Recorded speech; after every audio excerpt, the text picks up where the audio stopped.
Good morning, YouTubers. Okay, my next project. Lord Woody's got his next project already in the making. Right now, vrod. I've been harping on about it for a couple of years now. I've put the wheels in motion, so to speak. Pardon the pun. I've ordered some 14-inch Burleigh bars. These are going to be high balls, so they're kind of, you know what high balls are anyway. It's gonna have the lab sled look. So I've got the bum bag and the red Nikes on order as well. No, not really. Oh, fucking hell.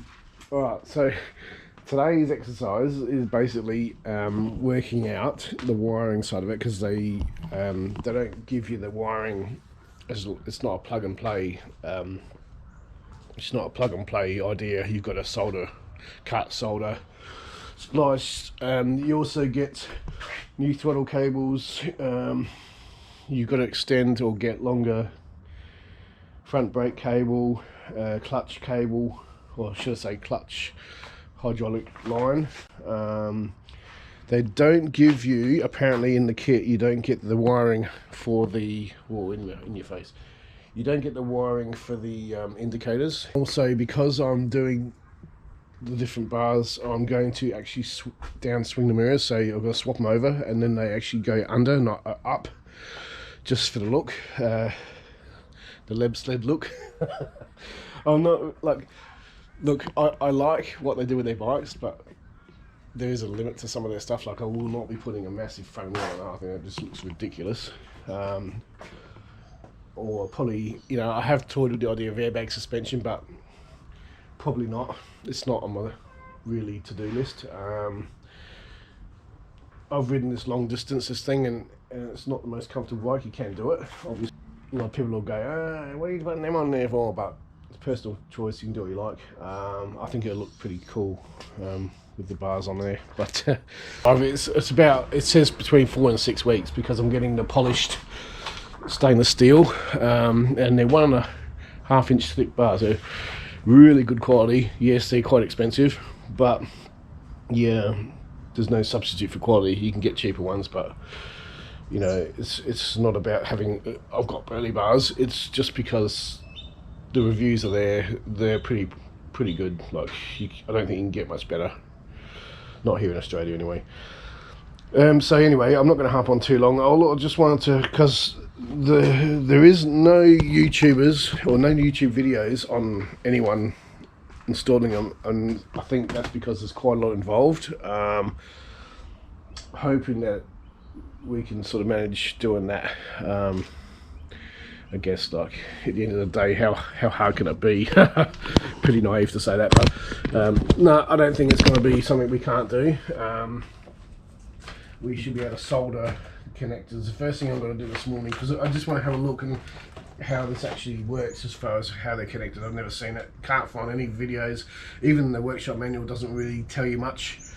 It does tell you how to remove stuff, which I'll be grabbing in a minute before I start. But the first thing you got to do is take this cover off and get the fuse out. Like I said before, when you're working on your bike, you want to make sure that you're taking the fuse out, so you've cut the power, because you don't want to short, especially when you're mucking around with wiring. Today I'm not going to be actually removing any wiring. I'm leaving it intact. Main objective of today is to get this cluster out the way and see how it all works under there, because I've never seen it before. You can't see it. There's no pictures on YouTube on how to do it, so it's going to be totally work as you go. I don't even know whether they give you instructions on how to install the wiring. I know it comes in a loom, and you've probably got to feed them through the cables, through the bars, which will be, you know, it's a little bit tricky, but as long as you take your time and don't rush it, don't cut any wires as you do it, you should be fine. The idea is you put a bit of string, or in my case probably a bit of really good fishing wire, feed that through first, hook it onto the wiring, and then pull it through. That's the theory. Whether it's that easy, we'll work it out, but and that will come later, obviously, to solder. Okay, cat. The cat wants to join in on the conversation, don't you? I don't know why you're meowing. You got fed this morning. Like, seriously, I've gone for 14 inch because I think 16 inch is a bit too extreme. I sat on a bike ages ago, it was in a shop and they had 16 inch bars, and it's like, ooh, a bit too high for me. A lot of people are going for 12 inch ones, so I figured a compromise, I'll go 14. I've read a few people saying that for a 6 foot guy, which I'm close to 6 foot, you know, 14 inch is probably the way to go. There's no real way of knowing. The bars are the hardest thing to do, because unless you can get an identical bike sitting on it, take for a spin, you're not really going to know until it's done. So fingers crossed that it's not an expensive that, you know, the expense of the exercise isn't going to be a waste of time in the end. But anyway, that's probably the most major thing left to do on it. There's just like everything you spend on a Harley to modify it, or to, you know, change the looks of it, you know, you're looking over $1,000 each time. So it's not like I can afford to do this. You know, it's kind of one of those things I've thought about for years and thought, no, I want to change the look of it. And not only that, I find that the standard bars now they make me like lean forward, and I kind of want to get away from that. It's not enjoyable to ride. After riding the electric glide with the bars, you know, in a higher up position, I'm finding that for the lower back at least, it's a lot nicer to have the bars. Anyway, I'm going to shut up. I'm going to turn the camera off because you don't need to know. It's basically 3 screws. This cover comes off, the fuse is in there, and I'm just going to carefully have a look and see what's involved. Mainly this cluster, how that all comes apart. I think you undo the 4 screws according to the manual, and then you lift this part off, and I think there's some screws that go right through, but I don't know exactly. I haven't looked. I will find that out as I go, but I've got to tread carefully because I don't want to break anything. And I'm probably going to take the top box off and just put it somewhere so it's out of the way, so I don't get any scratches on the paint. And then other than that, she's going to be yeah, I'm going to get started. All right. Okay, so I've worked out, so with the use of my manual here, so the first thing you do is you remove the headlight with the 2 screws in here, and then virtually the headlight comes straight off. Obviously you've got some Parker lights, you've got a main power for your high beam, and then your normal light. So, and also in their engineering wisdom, which is great, they've made them so that these plugs can't be accidentally put on the wrong way around. The actual, if you can see on the plug there, you've got a notch, and then that one's got a small and a large, and that one's got just one, so you can't mix them up, so you don't have to worry about taking photos or marking any of how that goes. Obviously I've stripped the top off, so that nothing gets damaged, and by the looks of it, and also you've got this for your cluster that just comes straight out, no real danger of mixing anything up there. And you can see how the cables that goes through and then just goes down to the ABS. So so these are the lines you'll have to replace for your front. I'm not sure, not that one, because that one stays, oh yeah, no, that one stays there. It's just this one, which so obviously thread up for the new bars. Now I'm not sure whether the new bars allow you to put them through or they're just on the outside. I think they're just on the outside, same with the clutch cable, so that one gets, you get a whole new one of those to suit the length. And then obviously I don't know how this cluster system works. I'm envisioning that you might have to cut the, you might be able to, there might be enough reach for it to go up to the new position. I'm assuming this goes up higher. I don't, that's part of why I'm doing this today, is to get a feel for how it actually goes together. And then when you take these off, you also got to remember you put a bit of cardboard in there to stop it hitting the switch. I don't think the clutch side it matters, but definitely the brake side. There's a brake lever switch, and you put a bit of cardboard in there, and then it just sits up a little bit and clears the switch when you pull it out. But everything's in the manual to do it. And then obviously to down swing these, you probably have to do something with it. I'm not sure how that works yet. I know that to change these, you've got to cut them and swap them over basically, so you end up with that one going zip, so it's swinging under, because you've got to imagine the bars are going to be sort of up here, and they're 14-inch bars, Burleigh bars.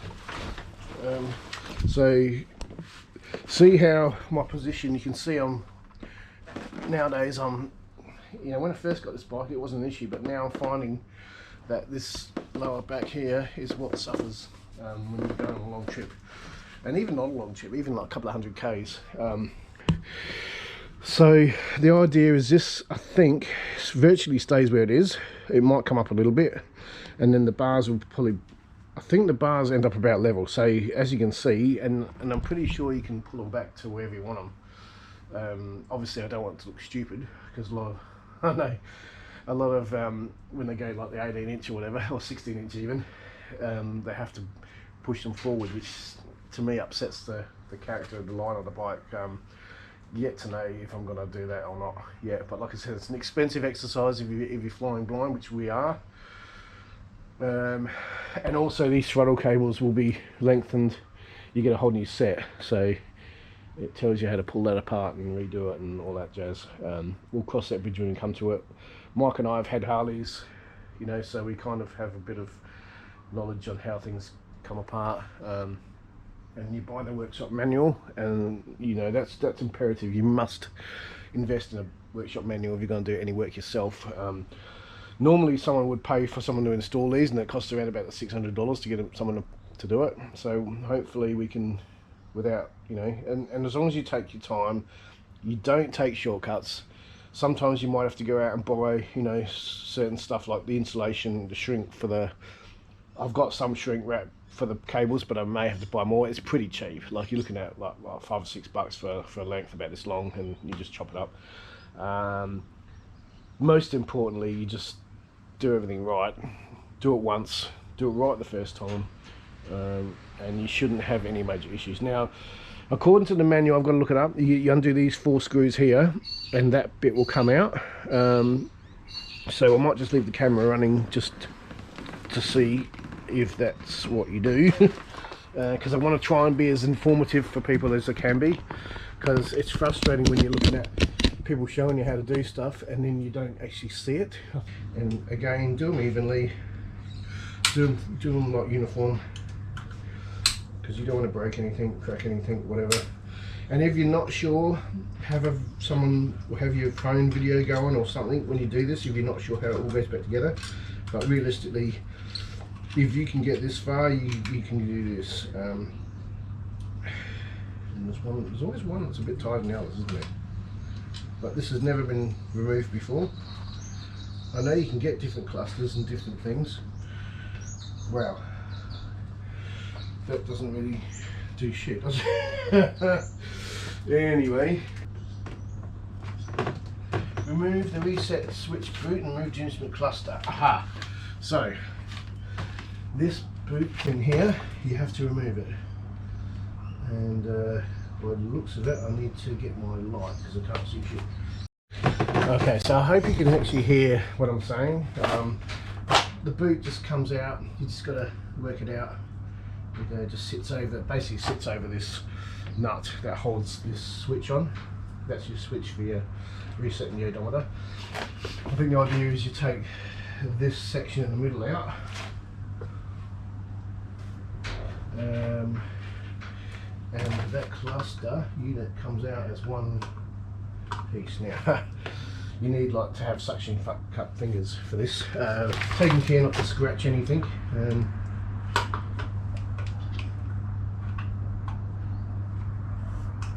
Because it's not stuck in there, it's just a matter of prizing it out, see? And then that comes out with it. So your whole cluster comes out. And something else I've seen people do is you can change the actual backing and put LEDs and stuff, and it looks really cool though. So that's one thing I may be doing in the future. Now I know how easy it is to get set bits out. So good practice, put everything back together. Oops, other way around. Put the switch assembly back together and just put your rubber grommet boot back over the top, and that will stop it from going missing, because there's nothing more frustrating than losing shit. So and like I said, these rubber things go on pretty good. Just make sure it's on properly, we don't want to lose it. And there you go. So I've put it back on so nothing gets lost, and it's pretty simple. How easy was that? That was like a minute. Right, so then we progress to the next phase. Now sorry if the light gets shined in the face of the camera, but you've got 2 screws that hold this whole cluster assembly to the bars. So all you need again is probably a 5mm 5mm Allen key. These bikes are metric, the V-rods, so obviously 5's not, so it must be a 4mm. Now see how you've got not much room to move, so you get the right size and you always make sure they fit properly before you go undoing it. A lot of people, if the socket's not in properly, that's when you risk stripping. And yeah, so nice and easy, take the screws out, and when I put all this back together, it's probably good practice to use a little bit of medium strength Loctite, which is generally the blue one if you're not sure. Red one for never wanting to get the bolt out again. Well, not easily, not without some heat anyway, so we don't need to go that extreme. And especially these bars, because they're aluminium. This is aluminium, so if you know anything about engineering, aluminium and steel aren't friendly to each other, so you always, if you're not going to use Loctite, I mean, they probably won't come loose. You can always use a bit of never seize or anti-seize, if you want to call it, whatever you want to call it, on the threads, stop them from galling up. But anyway, so there you go. That's how you remove the cluster. Yes, Cram, you want to have a look too, do you? Yeah, see, he's getting involved. He's mechanically minded. No, he's not. Now this is the next part that's a bit... Oh, okay, so by the looks of it, these bars bolt in from underneath. There's a couple of bolts there, so if you turn the bars, you'll be able to access them. But I'm not going to do that right this minute. And I must say that the risers, I'm kind of hoping that when they get the risers, the new bars and the risers, has basically, I'm assuming, and I haven't seen them, I don't know, because these bars aren't like the conventional round on the where they're mounted. I'm assuming the risers simulate this section, and the risers are bolted on the same way, and then I'm assuming there's a cap that goes over the top to hold the bars so you can adjust them and stuff. It can't be that difficult. My next protocol though is to remove the switch blocks on both sides and just lay them carefully. I don't know how I'm going to do that yet. I might just end up zip tying them to somewhere here maybe, so they can't scratch or get damaged while we do the bars. So the only wiring it looks like you're going to be doing is the cables that go up to your switch blocks, both sides. This side has only got wiring, you can't really see, oh yeah, it goes in the front, yeah. So this harness here, the 2 harnesses, is most likely, maybe they get you to cut the tyres and strip back the wire from there, I'm not sure. Hoping it's going to be a pretty simple job. It's going to be time consuming, but the soldering iron, shrink wrap and cable ties is what it's going to entail. And I'm pretty much, yeah, it's going to be a sequence of events, checking and double checking before we progress to the next phase. The beauty of this is I can still trickle charge my battery, because this won't happen, well, it's obviously not going to happen until the bars get here. And it will probably be a case of mounting the bars, getting that right, and then sorting out the wiring. The beauty of it is these will come off, and we can do that when it gets closer to the time. So yeah, it'll be stripping these off, putting them all back together loosely, making sure nothing gets damaged, putting the cover back on it, and we'll just leave it until the bars arrive, and we'll go for that out when we come back. And then, yeah, like I said, these will have to be chopped or depending on how they're fitted inside the switch housing, then that will be the next phase. But I'm going to get cracking on the clutch side first. Refer to the manual, and I implore you to do the same. In fact, I'm not even going to suggest that I'm not even going to videotape me doing this part, because if you haven't got a manual, you probably shouldn't be doing it. That's how things get broken. Mainly the main thing is the brake lever switch. You've got to make sure that you've got that away so that it clears it when it comes out as one assembly and you don't break anything. Anyway, Northern Woody again. Sorry about the hair, haven't brushed it, who cares? It is pissing down, as you can see. Well, you probably can't see, but anyway. I've started doing some work on the rod because I'm getting antsy and I want to get these bars. They're not due in for another probably 3 or 4 weeks. So in the meantime, I decided it'd be a great idea to start pulling the old stuff apart. Well, these are the original bars. So what I've done today, disconnected the throttle and all of that. I would have gone through that, but there's plenty of videos on YouTube on how you do that. There's no real need to go through it. These V-rods are the same controls as conventional Harleys. The only difference being that obviously the bars, the wires are fed through the bars. And what I've done, and you can use a variety of different products to do this. I've chosen some whippersnipper cord, or as you call them in America, your line trimmers. Or anyway, I don't know if this is what I'm going to use on the Burleigh bars when they come, because these a bit thicker. Because a lot of people use either MIG wire. I've seen people use that. I've seen people use string. I've seen people use even chain, like really small chain, but all you really got to achieve is getting the wires pulled through. Now, the idea I like the most so far when I watched it on YouTube is MIG wire, because MIG wire you can bend into a hook and you can actually make sure that when they're taped, because from what I've watched on various videos of even Fearless motorcycles here in Adelaide, they basically feed and tug, and quite a lot of force is required to get the wires through sometimes. So anyway, we'll cross that bridge when we get there. All I'm doing today is, like I said, I'm going to take the bars off. It looks like they're only held on under here with two bolts. I'm not sure. And then the bars come off, and then you can put whatever bars you want on them, but I've chosen Burleigh bars just because they've got a lot of following, a lot of good reviews. They're pretty solid bars. You don't get no vibration. They're stainless steel. I've chosen the polished stainless steel because it matches the rest of my bike. But a lot of people with night rods and stuff, they go for the black, which is cool. It looks good. Anyway, that's where I'm at. I'm just adding to these videos because I'm not doing this all in one day. This is the easy part, really, and I don't think they're going to be tricky. The only stupid thing I found is, and I'll just go through this with you, is when I pulled the cables for the brake side of the bike, the right hand side, all these wires are color coded in here, see? But for some reason they decided, hang on, I'm going to set this camera up somewhere. Sorry about the shaking around, I can't get it to stop doing that unless I mount it somewhere. So bear with me. And I've got...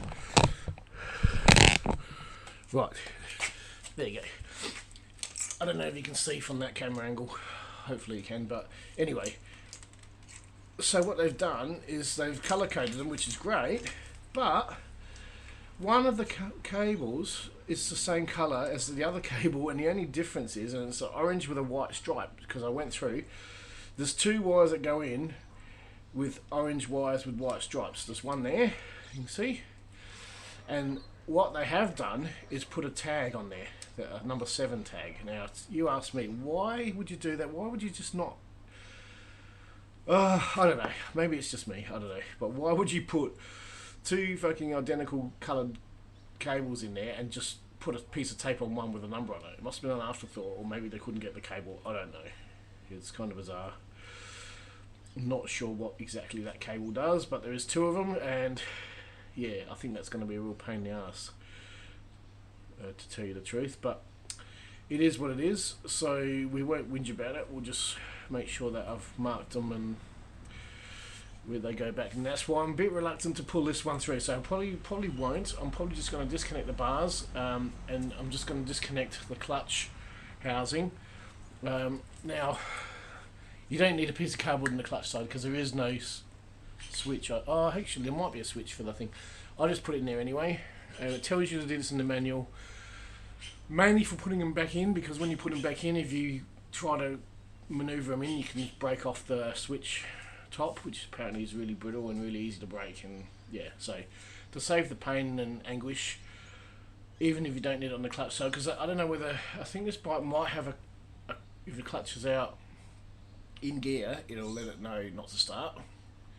I don't know if these V-rods came with that, but anyway, I know the electrical light does. If you try to start that in gear, it won't start, but that could be the switch in the neutral. I'm not sure, but just to be on the safe side, once I get it off, I'll be able to see whether I need to do that or not. But as you can see, yeah, it's a slow process, but what I'd advise anyone doing if they're going to do this job is what I've done here, and just draw a quick drawing. Make sure you've orientated the plug so you know, because this is the plug for the indicator. Sorry, that's not the indicator, that's the indicator plug. Now I've put it all back together minus the wiring, but see how one side of the switch you've got little references, which is the top. So I've made sure that looking at it from this angle, it goes back black, brown, purple, and what's the other colour? Black. Yeah, black and white stripe. But I'm actually going to, when I put the bars on, these mirrors are going to be swung under, so they're basically getting swapped over. So what I'm going to have to do then is just basically put the wires back in the opposite way so that they plug into the corresponding blinker. Otherwise you'll get your right blinker on when you turn your left signal on. And so yeah, just bear that in mind. If you are going to swing your mirrors under, you need to swap them over. Pretty easy. The connections are really good on Harleys. Like I said, you pull that little white piece forward, it clicks forward, and then those little holes that you see next to the pins, you just put a bit of wire in there, push it in, and the wires come out the other end. Now I'm pretty sure you can take these off as well, but yeah, easy, happy days. Some of the other wiring, like these ones, are a bit trickier, but I don't have to undo that one because that's for the actual cluster. So what I'm envisioning is the speedometer cluster. What it looks like happens is when you get the Burleigh bars, they come with a block riser which goes on here. So what happens is your bars will actually clamp on first, and it's two halves, so your block's in like a 2-half block. So you'll bolt your handlebars, position them where you want them, and then the cluster will sit up there. So I don't think you have to adjust any of this wiring. It just has to come up a little bit higher, probably maybe just to there. But that's what I'm envisioning. I don't know. I think that's how it goes. So yeah, anyway, so enough of the bullshit chatter. But I think, I will need help, because when actually comes a new throttle cable, so these cables here will be removed and longer ones put on. Same with the clutch and brake lines for the hydraulics. They will come with longer ones too. So that's where I'm going to need a bit of help. Yeah, it shouldn't be too difficult, but yeah, you wouldn't want to, if you've got no mechanical knowledge or ability, I wouldn't suggest just do it. But realistically, from my point of view, this isn't a difficult job. It's once you undo this nut, the indicator comes off. Sorry, in case you didn't see that. You undo this nut, the indicator comes out, and you pull the wiring with it. Just bear in mind that there is a little spring washer in here. So when you pull it out, you've got to pull the wiring through the nut to completely remove it.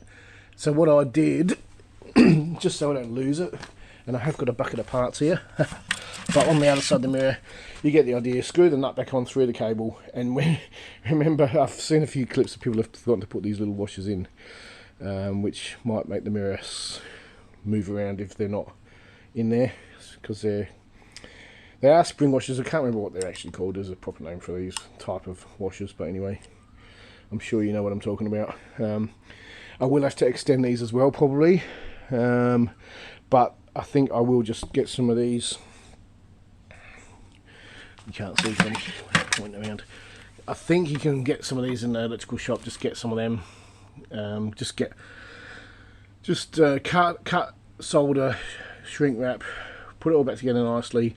But what I would suggest you do, or what I'm going to do, is when the new bars come and I feed these through, I'm going to put a bit of shrink wrap over this and just shrink it, because that's where the MIG wire comes in handy. What you do is you put your MIG wire through here and you bend it back really flat on itself, and then you put the shrink wrap over this so it's got a little hook, and then you just pull it through. I've seen it done. It looks like it works okay. Yet to be determined. I'll let you know how that goes, so you'll be able to see, because I'm going to actually do the wiring on camera so that you can see how it's done, because that's the point of this video. The stuff that you can do yourself, there's millions of YouTube videos. The law-abiding biker from America, okay, it's Ryan, Ryan Ehrlicher, I think his name is. He does a video on how to remove this stuff, and you know, he's actually quite good. I think he does sell a lot of content, like video. He makes DVDs to do stuff, and I think that's really important. One, it's good to have a manual as well to refer back to for all your torque settings and stuff when you're doing other stuff. But you know, he doesn't dive really into the full-on, like, I don't think he does like cam chain installs and stuff like that. He does stuff that you cosmetically want to change stuff on your bike. He goes through that. If you want to change your shock absorbers, I don't know. I could be wrong. He might do engine stuff. I don't know. But a lot of his stuff is paid for, but it's pretty knowledgeable and he knows what he's talking about. And I've been following him as well, because you know, a lot of YouTube videos have some really decent content out there. Some people like to harp on, and I hate the videos where they're showing you how you do stuff, but all they do is show you the before and after, or they fart ass around with the camera, they piss about, they do things like dodgily, and you're like, what the hell are you doing, mate? I don't want to be like that, so I'm hoping I'm doing it, you know, as properly as we can do it. Another thing I hate to see is, I have peeled back the cover, but people don't take stuff off. Or look, my front guard, you're going to scratch it. There's no doubt you're going to drop something. I mean, I've had these covered as well. I just haven't put that on camera. But I generally try to keep your paintwork safe, and I'll have the cover pulled back over the frame so no frame gets scratched, because that's another thing people forget. Just take a bit of care. Like, it's your bike. You'd be pissed off if it's scratched, you know. I mean, my front's already had damage, which pisses me off, but you know, under there you can't see it. I will get that painted eventually. It's not a show bike, but it is kind of a bike I like to keep nice. But anyway, I'm just harping on now. And also, I've marked this with a bit of tape. You can put front and back on them. It's not really pointless. It's kind of pointless unless I decide to put these original bars back on, but I don't think that'll ever happen. And 14-inch bars, I think they come up to about here. So they're not stupid like ape hangers, they're just nice. I'm hoping that they're the perfect riding position. Like I said before, you've got to take a bit of a gamble, but I've looked online, taken a lot of people, been on forums, people's advice about gauging by my height, and a lot of people have the same problem where you hunch forward and they want to just bring that hunch just up to a normal riding position, basically. And the highballs look awesome, man. So anyway, you'll see when it's done, but hopefully they'll arrive soon, because I'm itching to get it done and get out there on the highway and enjoy riding, because that's what it's all about, people. Getting out of your house, getting out of your living room, do stuff, because you're only here for a short time, and if you die tomorrow, whatever, you've missed out. So don't miss out, don't be like that, don't be a person that just sits at home and does nothing all day. Fucking do something. I'm trying to control my swearing. But yeah, do something. Keep it real, keep it entertaining, keep your life busy, and I think you'll have a good time. Anyway, I'll shut up. Northern Woody, I'll see you in the next video. The next video, we should hopefully be when the bars arrive. Alright, bye bye.